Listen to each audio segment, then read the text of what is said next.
Welcome to the Great Detectives of Old Time Radio. From Boise, Idaho, this is your host, Adam Graham. If you have a comment, email it to me, box13@greatdetectives.net. Follow us on Twitter at Radio Detectives and become one of our friends on Facebook, facebook.com/Radio Detectives. I do want to remind you the program is brought to you in part by the financial support of our listeners.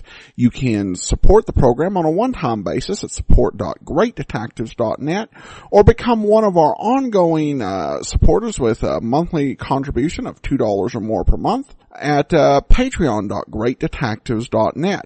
And I particularly want to thank Jim for supporting the program. And thanks so much for your support, Jim. And we're going to get into today's episode of Boston Blackie. The original air date, June the 25th, 1945, and the title is The Larry Brown Case.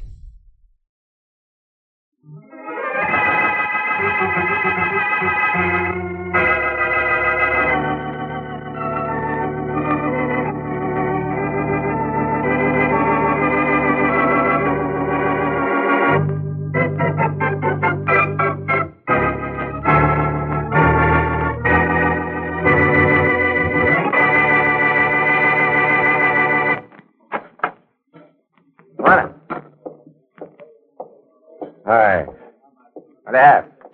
2 eggs, scrambled, and coffee. Give me a couple of rolls. Number 2, beat up. Rocks on this side. What'd you think of the game last night? Couldn't see it. It was some game. So what? So nothing, I guess. How about some service? What do you have? Coffee, Black. Right on, the doc. Hi, Larry. Not so loud. Remember, you don't know me. Relax. Everything's going to be okay. It's easy for you to say. You do what I ask you. Think I'd be nuts enough not to? I'm your pal. Yeah, but a bunch of guys aren't. Who just came in? Relax, will you, Larry? It's nobody, just a guy. Is he looking at me? Nah. You sure? Sure, I'm sure. Harmless. Yeah. Maybe the guy after me looks harmless, too. I tell you, I'm going nuts waiting. Relax, will you? He'll never find you. Maybe he's already found me.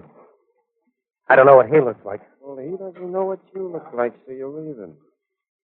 Why don't you make that call? Yeah, I guess I might as well. Where's the phone? Hey, you. Where's the telephone? In the back, on the left. Thanks. Watch the door, will you? Sure.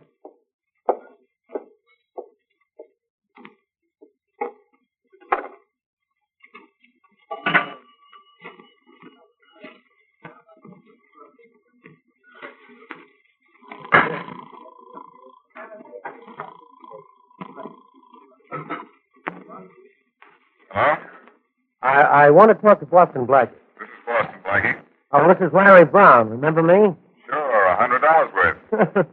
You always were quick with a joke, Blackie. But you aren't quick with paying your debts. Well, I got the whole $100 for you now, Blackie. In an envelope in my name at the Williams Hotel. The whole 100. What am I supposed to do about it? Well, pick it up anytime you want. All right, Larry, we're square. But what's the reason for the sudden payoff? Well, I'm leaving town, Blackie. And, now that you mention it, it's the kind of payoff I like.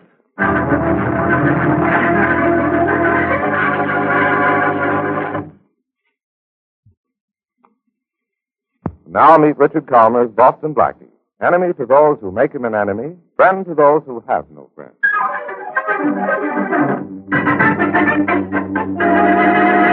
Hey, Monahan, if the commissioner calls, tell him I'm on my way to his office now.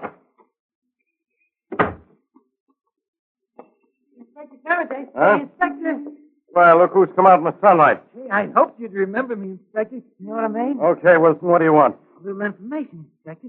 Sorry, in return for the information I gave you about the Johnson mob last year. Sure. What is it? I'm in a hurry. Well, it's kind of important, Inspector. I've been waiting out here a couple hours. You know what I mean? Sure, I know what you mean. What do you want? Where can I get in touch with Boston Blackie? Where's he live now? What do you want him for? Personal reasons. Nothing. You know what I mean. Nothing you'd be interested in. Okay, it better not be. Blackie lives at 51 Sunset Parkway. The doorman will give you the apartment number. Oh, thanks. Thanks for the information, Inspector Faraday. I'll do the same for you someday. You know what I mean? Yeah, I know what you mean. Fine thing. I give information to the underworld. All of a sudden, I'm a stool pigeon to a stool pigeon.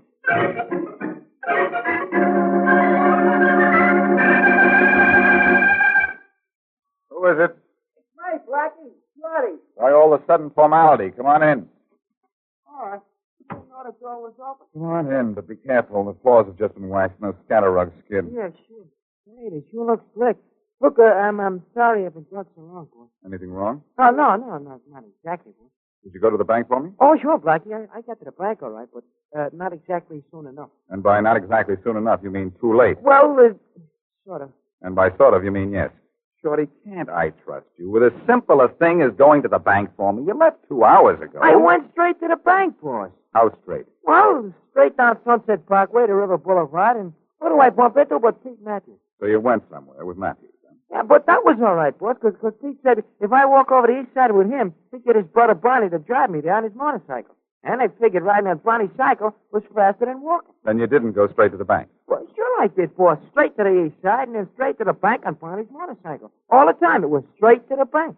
Only, something happened when Barney and me was riding the motorcycle. Don't tell me. I know. You took a shortcut. Gee, how'd you know, boss? Never mind. Because you didn't get to the bank in time, I have a date with Mary in 1 hour, and all I have in my pocket is 98 cents in a paper clip. Oh, boss, there's that 100 Larry Brown left for you in the envelope at the Williams Hotel. No, that's way uptown. It'll take an hour to get there, and Mary's in no mood to wait. Oh, boss, I sure am sorry, but if Barney and me hadn't bumped into Joey Hatch... Never mind. I'll cash a check at Martin's tonight, which is probably what I should have done. Oh, that's Flatchy Thomas. On the way to the bank, I bumped into him, too, and told him to meet me. Fine. Let him in. Thanks, boss. Come on in, let's... I'm looking for Boston Blackie, you know what I mean? Yeah. Yeah, sure, come on in. Hey, boss, it ain't Blackie. Who is it, Johnny? Some guy to see you. Yeah, it's me, Blackie. Wow! Yeah, boy, slick, you know what I mean? Yeah, a little overambitious waxing. Careful, especially on those scatter rugs. Yeah. Well, what is it this time, Wilson? You gotta do me a favor, Blackie. How much favor? Well, I ain't such one to ask this kind of thing from anybody, Blackie, but I'm sort of up against it, you know what I mean? All I have in my pocket is 98 cents. I'll split it with you. Okay, thanks, Blackie, but that ain't enough, you know what I mean? I'm sorry, Wilson. I just don't happen to have...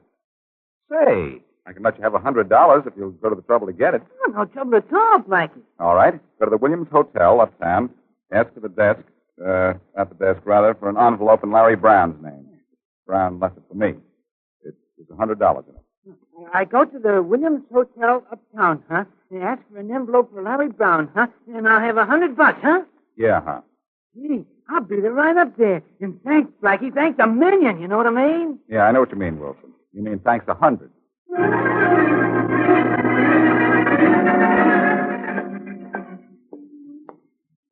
Okay, you. Huh? Keep walking. Ain't no water pistol in your bag. Hey, you got the wrong guy, bud. The wrong guy, you know what I mean? I ain't done nothing. Walk. Sure. But look, I didn't rat in the Johnson mob on purpose. I had to. Get in the car here. It was what I had to do about the Johnson mob. I was framed in the gun of the cops, you know what I mean? Get in the car. Now, look, put that gun away. Let's talk this over first, you know what I mean? Well, get in. All right. Don't push. All right. But look, you got me all wrong, mister. Shut up. Get moving to the shack on the riverfront, Joe. Hey, now, wait a minute. And don't go through any red lights. Yeah, but hey, We don't want this guy picked up by the cops too soon.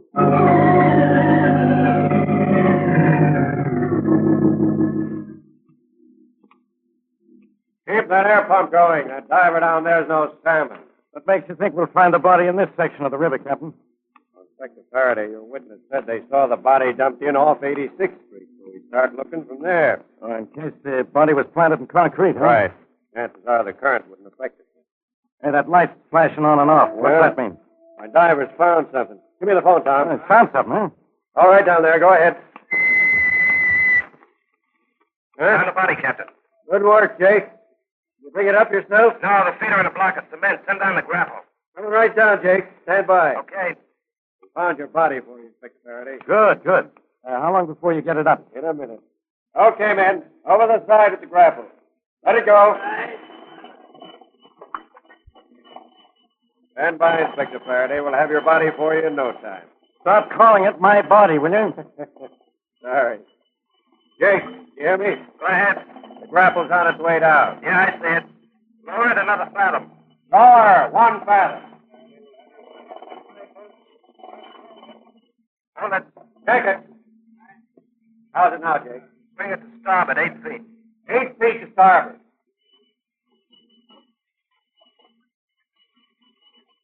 Hold it. Take it. Got it, Jake? Okay, Captain. Look down, haul her up. Draw in, boys. Draw in. Hey, fish me top right out of this mud hole, will you, Captain? I ain't nobody. Okay. Stand by. Back. Here comes your body, Inspector Faraday. Will you stop calling it my body? It isn't mine. Bring it over the deck, boys. Come on, hoist it clear of the gunwale. Bring it over the deck. Lower it to the deck. Come on, lower it. Well, that witness knew what he was talking about. It's the body of a man, all right. A little lower. A little lower. Okay, let her rest. Look for identification, Inspector. Yeah, I might as well stop now. Look at that block of cement he's wearing for shoes. Yeah, it's murder. Inspector, you look like you know him. Know him? Sure I know him. That's Pete Wilson, a stool pigeon. And this morning he asked me for the address of Boston Blackie. Think Boston Blackie killed him? How do I know? All I know is as soon as he found out where Blackie lived, he died.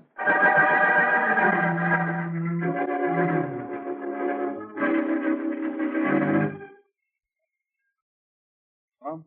Blackie? Yeah? That is Shorty. Yes, Shorty. Did Blackie Thomas get there yet? No, he hasn't. Well, look, boss, when he gets there, tell him to come over to Skate Latimer's place, will you? But when you left here, I thought you were going to Barney's. Yeah, I was, boss, but on the way I met Skinny Atkins. Me and him decided to go to Barney's by way of Joe's. Then why aren't you at Joe's? Well, on the way to Joe's, we stopped at Pete. Will you tell that? I'll tell him. All right, thanks, boss. Bye. Bye, Shorty. Come in.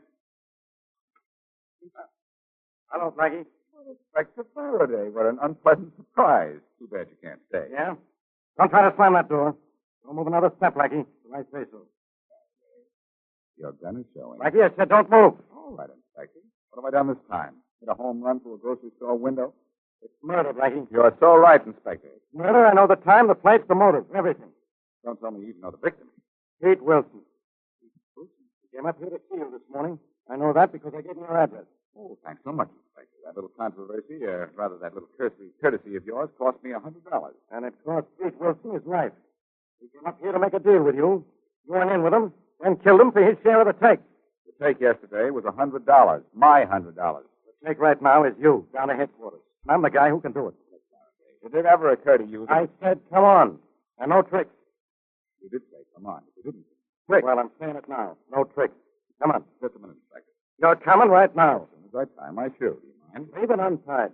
Maybe you'll slip and break your neck. Wouldn't give you that pay. Tie my shoelace? All right, tie it. Thanks. Hey, what's this on the rug? Never mind what's on the rug. I do mind. You're on the rug. So maybe if I pull it...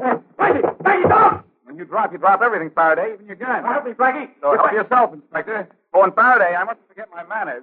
Please don't get up. I was just leaving anyhow.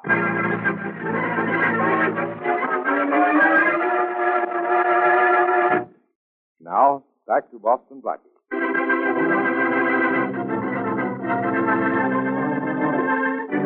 Our story began when Larry Brown telephoned Blackie to inform him that the $100 Brown owed Blackie was waiting for Blackie in an envelope in the Williams Hotel in Larry Brown's name. When Pete Wilson, underworld character, came to Blackie to borrow money, Blackie sent him to the Williams Hotel to pick up the envelope. Wilson is not seen again until he's fished out of the river, murdered. Inspector Faraday of the police is convinced Blackie killed Wilson because earlier that day he himself had given Wilson Blackie's address. When Faraday attempts to arrest Blackie, Blackie, as usual, escapes. To continue our story, we return to the waterfront restaurant as Sam, Larry Brown's one-time gangster, walks in and takes a seat at the counter. Afternoon. Hey, What do you have? 2 eggs scrambled, coffee, and give me a couple of rolls. Number 2, beat up. Rocks on the side. What do you think of the game this afternoon? Didn't say it. Well, there was some game. So what? Nothing, I guess. How about some service? What do you have? Coffee, Blake. Go on, in the dark. Hi, Larry. Don't let this counterman see you talking to me. Relax. Not off the spot yet. How do you know?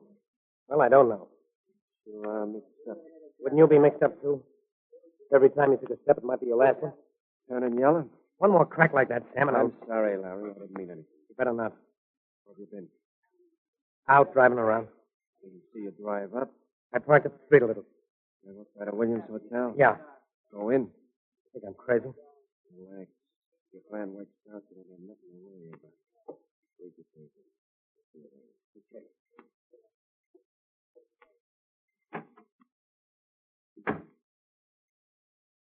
It's a delight to read in your company, Larry. What? What's the matter? Nervous? No. No, nothing's the matter, Blackie. How are you? I don't know. What are you doing down here? I'm just looking. Oh, Shorty. Yeah, boss. Watch down the street as well as up. I saw one of Faraday's cars in the neighborhood. Yeah, but I couldn't spot it, boss. Just the same, be on the lookout. Okay. You in trouble with the cops, Blackie? No more than usual. The hideout you want, I haven't... I just want some information. I don't know anything. Do you know Pete Wilson?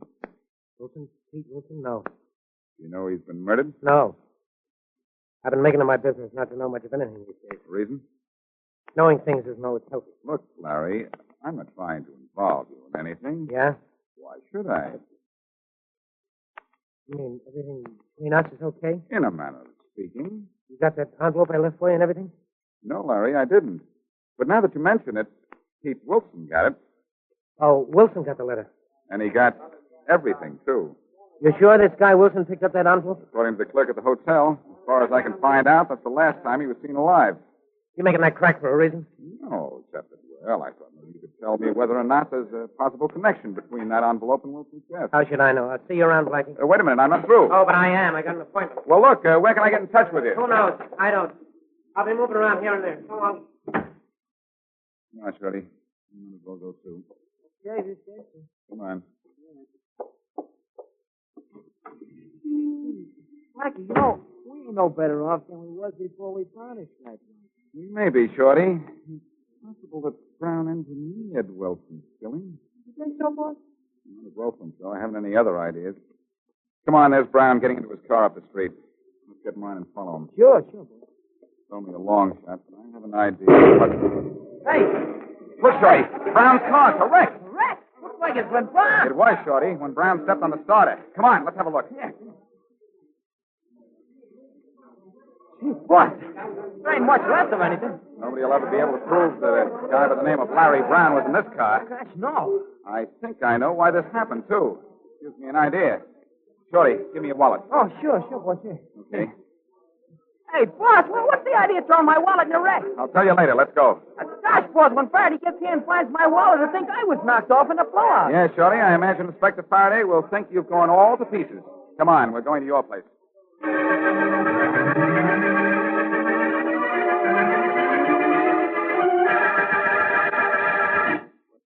Why are we using my place as a hideout?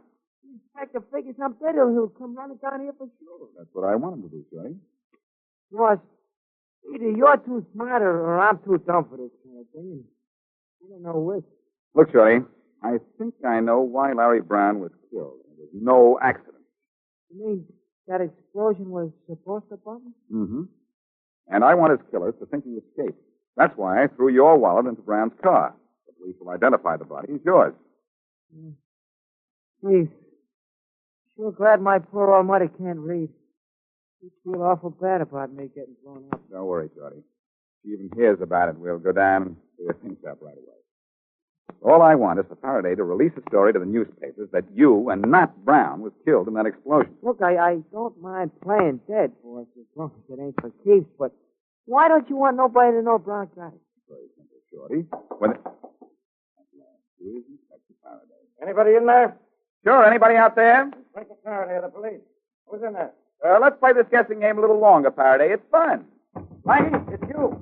Let me in or I'll break down the door. Don't go to the trouble of bruising your baby skin, sweetheart. I'll let you in. Shorty, in with me. Oh, sure, boss. Get back in there, Blackie. Faraday, you're a good bloodhound. You don't get away from me for long, do you? Oh, I wasn't talking about your ability to find me, Faraday. I was looking for careers. Hello, Monahan. All right, don't talk. You do enough talking for the whole force, don't you, Faraday? Okay, you've been funny long enough. Now you're coming quietly, or am I... Shorty, I thought you were dead. Hi, Inspector Faraday. Nice afternoon, huh? What are you doing here? I got rights here. This is my job. But you're supposed to be dead, killed in that automobile explosion uptown. That wasn't Shorty's body, Inspector. No. Only my wallet. I hope you brung it. Well, if that wasn't your body in that car, what was your wallet doing there? I put it there, Inspector. You did, Blackie. Why? I didn't want you or anybody else to know the name of the real victim until I talked to you. If you were at the scene of the explosion, you probably had something to do with it. Who'd you kill this time? The man's name was Larry Brown. Oh, I didn't kill him, Inspector. If you didn't kill him, how do you know his name? I know the name of lots of dead people. Look, I don't want any of your wisecracks. I just want you. Faraday, this is so sudden, really. And also boring. Put that gun away, will you? After I put you away. You're way ahead of yourself. How can you arrest me for the murder of Larry Brown when you haven't even found out who killed Pete Wilson? Wilson was killed because somebody thought he was Larry Brown. So what? Listen, Larry Brown was being shadowed by an out-of-town trigger man hired to kill him. Unfortunately, the trigger man didn't know what Brown looked like.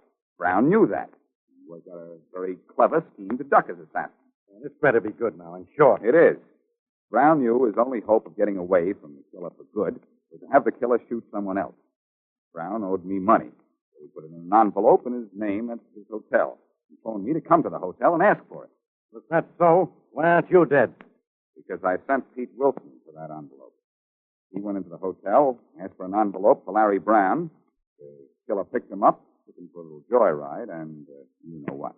Okay. But then why was Brown killed? The killer realized his mistake. Or the man who hired him noticed it. So as not to make a mistake again, they wired Brown's car for sound. Well, that's the best one you've ever told, Blackie. But it doesn't get me my killer. Do me a favor, Faraday. I wouldn't do anything for you. Then do it for yourself. Did you release a story to the newspaper that Shorty was killed in the explosion? Yeah, but I can stop it. No, don't stop it. Let it go through. Add to it a story that Larry Brown was the intended victim, but escaped and has returned to his room at the Williams Hotel. Are you crazy? I'm crazy enough to get out from under a murder rap. Release that story to the newspaper, and then give me 6 hours. I wouldn't give you 6 seconds if I had any sense. Oh, don't feel so badly about it, Faraday. We can't all be smart. I ought to lock you up and never listen to you again. Go ahead, get out of here. Thanks, Faraday. Come on, Shorty. Sure, boss. Remember now, Faraday, for 6 hours, leave me alone. Get that, Monahan. I'm supposed to leave him alone 6 hours. I'm not letting him out of my sight 6 seconds. Come on.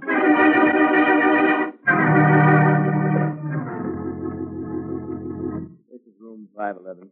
Thanks. You're expecting emergency? Later. Bring it up. Anything else? No, that'll be all. You keep coming. Thank you.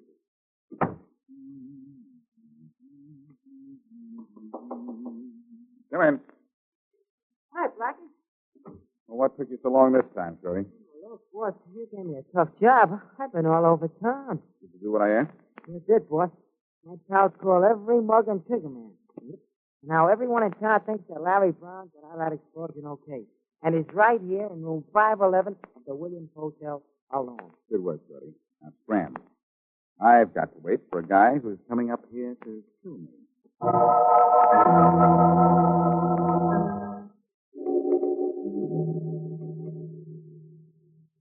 Maybe I'd better turn on the lights. Huh? Drop it, boss. I'll get him. No, you don't. Don't bother to pick up your gun, pal. I think Inspector Faraday would like to do that himself. Hey, Faraday, come on in. You've been in the next room for hours. I know it. Okay, Blackie. So I didn't leave you alone. So you knew it. If you hadn't outshot this guy, maybe you'd have been glad. I'm glad anyhow, Faraday. You heard this guy here say he wasn't going to make a mistake and kill the wrong guy again. I heard everything. I've been in the next room for hours. Well, incidentally, on your way down to headquarters, we practically had a sleep together, Faraday. Suppose you stop and pay the bill.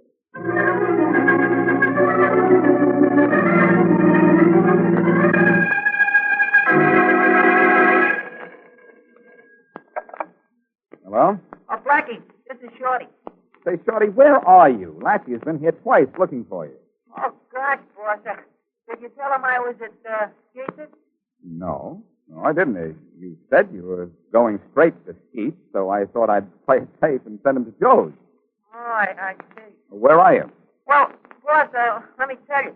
I was going straight to Gates' when a funny thing happened. You went to Harry's. No, boss. I went straight to Gates'. Here I am. And am I surprised?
Hi, this is Andrew from OTRWesterns.com. I wanted to invite you to come take a look at our site. We stream live OTR Westerns 24 hours a day, 7 days a week, along with putting out podcasts of old-time radio westerns.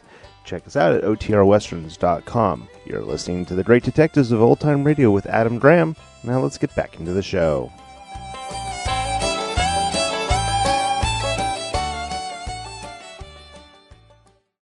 Welcome back. Well, I did see one problem in Blackie's plan in that the person he had putting the word out was Shorty. The problem is that Faraday has put out that Shorty was killed by mistake in the car accident. So he may want to consider getting multiple sidekicks or maybe seeing if he could for putting things out on the street if he's going to use people as decoys. Anyway, we turn to listener comments and feedback, and we have a letter from Jim, who says, I've been enjoying your podcast for a number of years now. I downloaded them through iTunes onto my iPod. Some of my favorites are Boston Blackie, The Avenger, Johnny Dollar, and Dragnet. Recently I heard an episode of Mr. Moto and wondered if you will be playing those in the future. How long did Mr. Moto broadcast on air?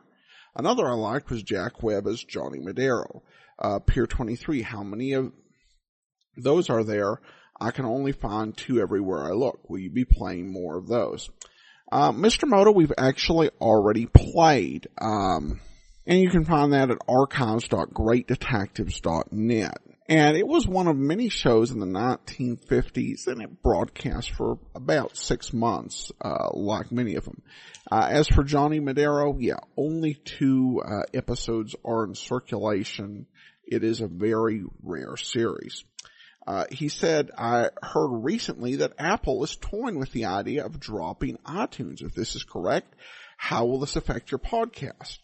It should not actually, because I've looked into the same rumors when I got this email, and there may be other listeners who get concerned about that. And again, this is entirely a rumor of what Apple might do, not certainly a policy set in stone. But as the rumor is out there, it should not affect how people download the show at all. The rumor is that Apple is thinking of getting rid of iTunes music downloads, where people purchase music in order to encourage people to use their Apple Music streaming service. Again, pure rumor. Nothing has been officially announced at this point by Apple. It would have nothing to do with podcast or podcasting capability, at least as the rumor stands today.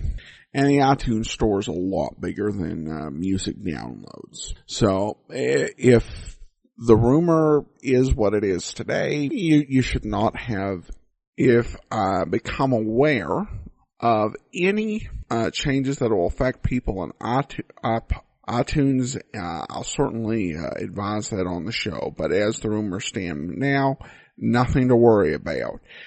He does ask whether he can download television episodes like Michael Shane for your website so I can play them later on my iPod. Right now you only drop TV shows once a month. Actually twice a month. Otherwise I have to watch them online at my computer.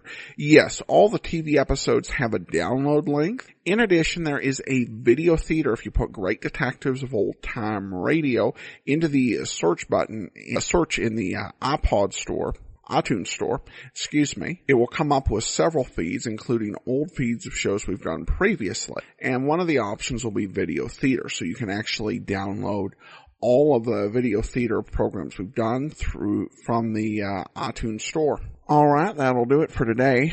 Join us back here tomorrow for yours truly, Johnny Dollar. Next Thursday, we'll be back with another episode of Boston Blackie. In the meanwhile, send your comments to box13 at greatdetectives.net. Follow us on Twitter at Radio Detectives.